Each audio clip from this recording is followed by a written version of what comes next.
Hi guys, I'm Mark. Welcome to my backyard. Today I'm going to be telling you about my barbecue smoker.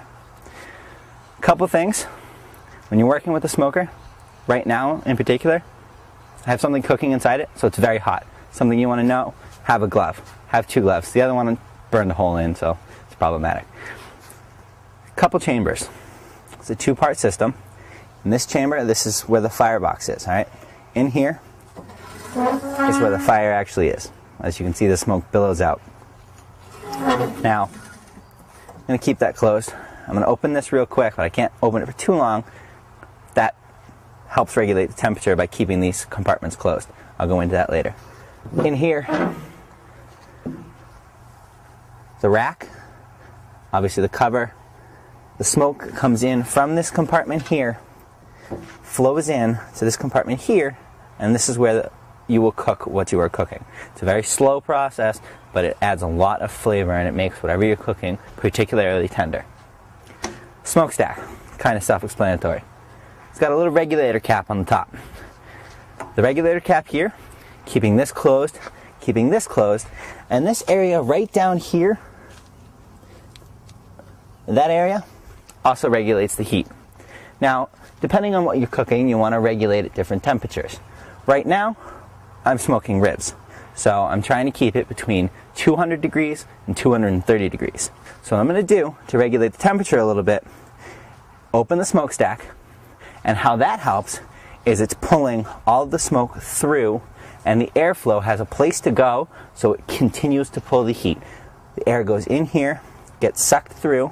There's a small slit right here for the smoke to go through. Goes through this chamber and up the smokestack. Same principle down here. Further this is open, the more air goes through.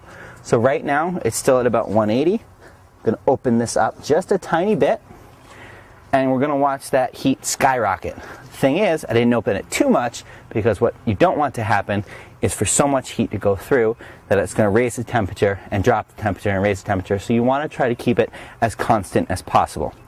It's pretty self-sufficient. You open it, you leave it alone, and it's fine. If you mess around with it too much, you open this compartment, you open that compartment too much, the heat's going to drop. A little bit about the smoker. I don't know an actual date of when it started. However, what would happen is you'd have pieces of meat that weren't always the best quality. So what people would do is they would slow cook it in a smoker, over a fire, sometimes on a barbecue. With a smoker, you sit it on there, like I said, it's pretty self-sufficient. You let it go, and it smokes. It's nice and slow. It will become very, very moist, and there will be a lot of flavor, and it will be very tender. And that makes a really good set of ribs, which is exactly what we're cooking today. Not everybody has a smoker, so there's a couple things you can do. If you don't want to go out and buy a gigantic smoker like this, you can use a barbecue grill. A little bit different though. Put wood chips underneath. You can put charcoal in there. The wood chips that we have in here are a hickory flavor, so that'll add a nice smoky hickory flavor to the ribs that we have in there. And what you do is you put that all underneath, let it light, but you don't want an actual fire. You kind of want them smoldering so that they're hot and producing smoke, but not a solid flame, because if you have a solid flame, they'll cook too quickly and it won't work.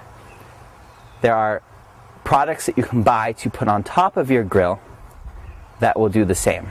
It will help you chamber that smoke to make a nice tender piece of meat. Another option that you can do is you can use terracotta pots. There's tons of ways to do it. You can find it online. Essentially, you take one terracotta pot, a larger one, and then take a smaller one, and you put them inside each other so that there's a space for the smoke. You put a grate in there, you put the meat, and you put everything underneath. It's just like the barbecue would be. A barbecue is a great way because you don't have to worry about the pots breaking if they get too hot. You can put it right in the bottom of your barbecue. You can put the stuff on top, and it'll smoke up nice and neat. I hope that in some way this has helped you, and I hope that you go out and try some way to smoke a piece of meat so that you can truly taste the flavor of the meat.